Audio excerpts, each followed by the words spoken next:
Hello' everyone, good morning. আশা কৰোঁ সকলোৱে ভালে আছে। আৰু আমাৰ ইয়াতে আজি পূৰা ধাৰাসাৰ বৰষুণ আহি আছে, আপোনালোকে চাবলৈ পাৰিছে। তো মই আজি দুপৰীয়াৰ আহাৰৰ বাবে অতি চিম্পলকৈ ৰান্ধিম। তো যোৱাকালিৰ জাৰি কোমোৰা আছিল, এইখিনিয়ে মই সৰু সৰু কাটি লৈছোঁ। আৰু দুটা কণী আছিল, এইখিনি মই ভালকৈ বইল কৰি লৈছোঁ। আজি জালি কোমোৰাৰ সৈতে কণীৰ তৰকাৰী ৰান্ধিম।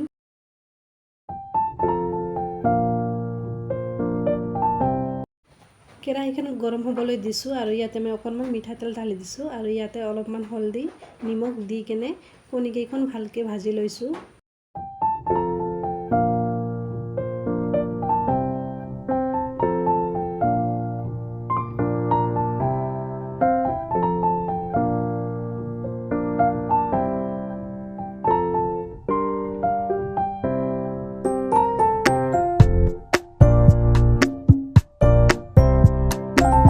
কণী দুটা ভাজি লোৱা হৈ গৈছে। এতিয়া মই এইখিনি তেলতে পিঁয়াজ আৰু জলকীয়া দি দিম আৰু এইখিনি অলপমান লৰাই মেলি অলপমান হালধিৰ গুড়া, অলপমান জিৰাৰ গুড়া, অলপমান জলকীয়াৰ গুড়া দি কিনে অলপমান পানী ঢালি দিম যাতে মছলাখন পুৰি নাযায়।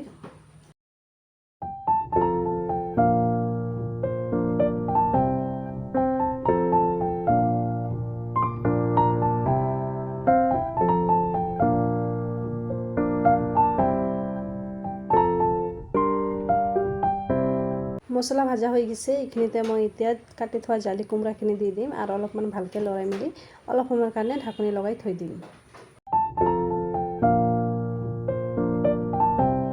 5 মিনিটৰ কাৰণে ঢাকনি লগাই থৈছিলোঁ। এতিয়া ঢাকনি আঁতৰাই অলপমান লৰাই কিনে ইয়াতে সোৱাদ অনুসৰি নিমখ দি দিম আৰু অকণমান লৰাই কিনে অলপমান পানী দি দিম যাতে যিখিনি জালি কোমোৰাখন আছে এইখিনি অলপ ভালকৈ সিদ্ধ হৈ যায় আৰু অলপ সময়ৰ কাৰণে এইটো ঢাকি থৈ দিম।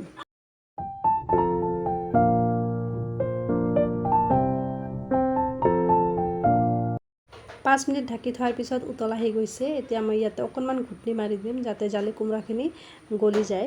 ঘুটনি দিয়াৰ লগতে মই ইয়াতে কণী দুখন দি দিম আৰু এনেই অলপ সময় উতল আহিব দিম আৰু আমাৰ জালি কোমোৰাৰ সৈতে কণী তৰকাৰী ৰেডি হৈ গৈছে।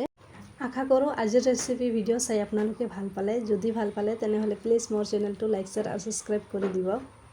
লগ পাম আকৌ এটি নতুন ভিডিঅ'ৰ সৈতে। তেতিয়ালৈকে বাই বাই।